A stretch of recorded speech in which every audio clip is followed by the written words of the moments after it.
Hello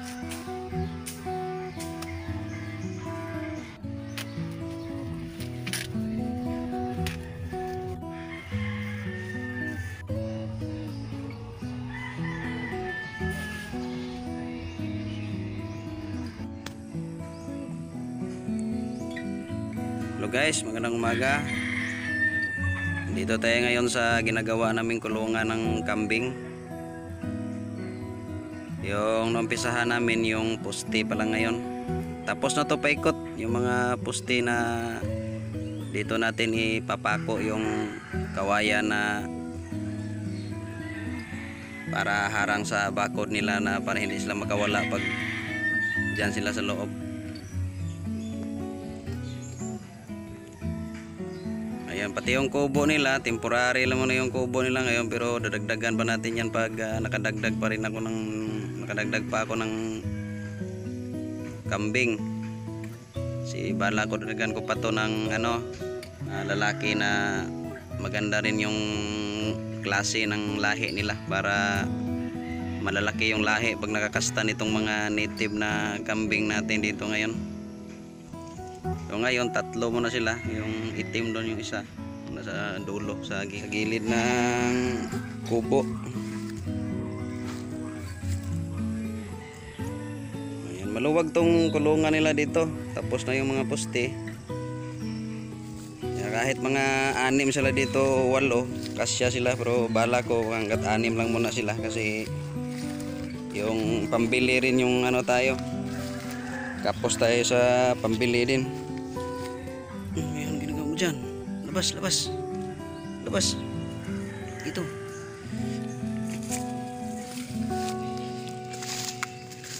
Tali na guys.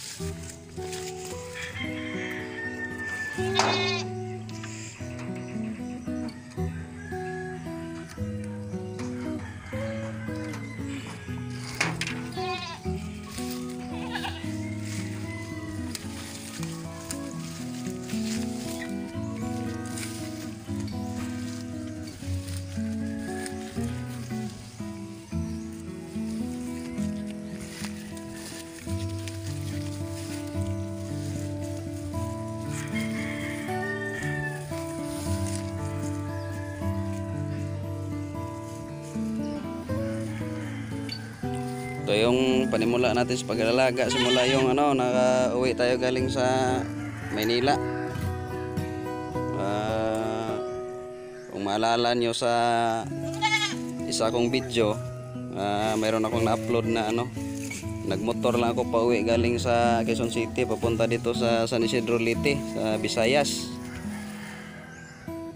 Simula tayo na mag-aalaga para pag dumami na to sila, mayroon man lang tayong pangbenta para sa panggasto sa araw-araw, pambili ng asin at saka bitsin.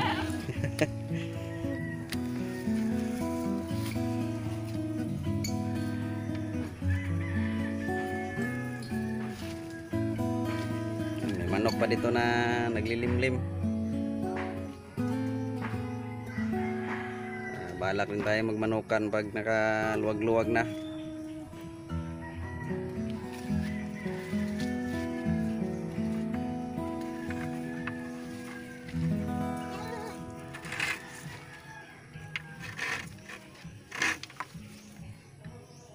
Saka kung sertihin na dadami itong mga kambing na to, madali lang itong i-adjust doon para luwagan yung kulungan namin, kasi malawak naman itong area na to dito. Yan, itong mga niyugan sa amin yan hanggang doon sa baba. Pati ito dito, medyo malawak-lawak yan yung niyugan papunta doon sa dulo.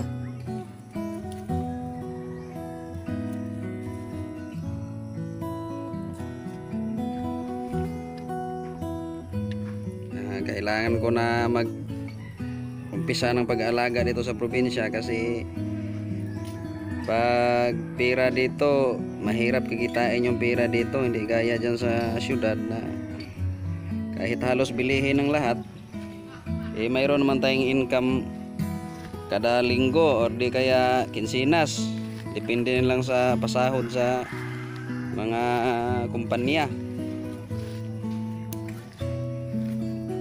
So dito kailangan mong magtanim, mag-alaga ng mga hayupan para kumita ka ng pera. Kasi pag medyo pabaya ka dito sa probinsya, wala ka man lang gagawin, medyo lalong mahirap na ngayong buhay, lalong maghirap yung buhay kasi wala man lang tayong pwedeng maibenta kung sakaling kakapusin tayo sa panggastos.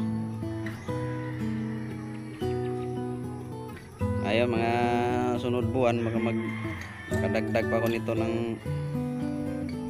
kambing na para palahi dito sa kanila. Kasi ito nanganganak na to ng isang beses, itong puti. So yun namang itim, baga dumalaga pa lang yun, malapit na rin yung kapapakasta. Ito namang isa, lalaki ito, hindi pa to nagumpisang mga sta, tagal-tagal pa to. Pag na bakura na to ng kawayan dito, maluwag na sila dito, pagkakawalan ko na to. Hindi na to kailangan silang itali pag ano na to dito sa bakod. Hindi pa lang kami nakapagputol ngayon ng kawayan kasi ngayon lang to umiinit. Panay ulan din dito kaya abala kasi yung puputulin namin ng kawayan doon sa lupa ko doon sa patag sa tabing ilog, may kawayan din doon. Kaya yung bala ko na kami kumuha para dito gagamitin. So baka bukas o di kaya sunod na araw, pag na okay na tong panahon dito sa bandang Visayas, pagputol lang kami ng kawayan para magamit dito sa gagawing bakod. Pagkain naman nila, ito yung mga tinatanim ng papa ko, ng mga nipper grass. Yan, kaharvest lang din yan, kaya kasi sibo lang din nila. Ayan, hanggang doon yan, papunta doon sa baba. Yan, mayroong umahalo dyan ng mga ipil-ipil, pinabayaan na lang din namin. Ganadong-ganado din kumain ng ano niyan, kambing pag yan ang ipakain mo. Binabayaan namin yung mga maliliit na puno ng ipil-ipil. Dagdag na niyan pang pagpapakain ng kambing pag marami na silang dahon na tutubo.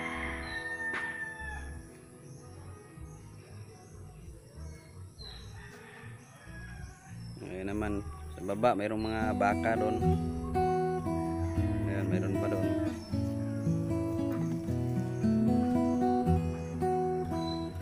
Itong mga niyog na to, tinatanim namin to nung high school pa ako.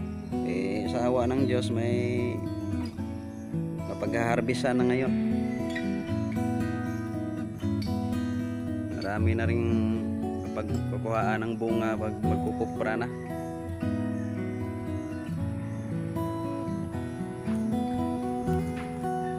Yan lang muna guys yung video natin ngayon. Kailangan talagang mag-umpisa tayo dito kasi krisis ang panahon ngayon dahil sa dumating sa ating bansa ngayon na virus. Halos lahat ng tao, pera na lang sa mga mayayaman, pero tayong halos mga mahihirap na katulad ko lalong naghirap sa ngayon na panahon ng pandemic. Kaya konting umpisa lang sa pag-alaga para unti-unting makakabangon. Ganun lang dito, mag-alaga ng mga hayupan tapos tanim ng mga gulay kung sakaling may area na mataniman. Kaya sa akin doon sa tabing ilog na mayroong konti doon na mataniman, bala ko rin doon magugulay, talong o sili, para mayroon pag naka-harvest na mayroon ding magagamit sa pang-weekly na pangkonsumo dito, gaya ng mga sabon, asin, bitsin, ano-ano na lang na kailanganin natin sa araw-araw.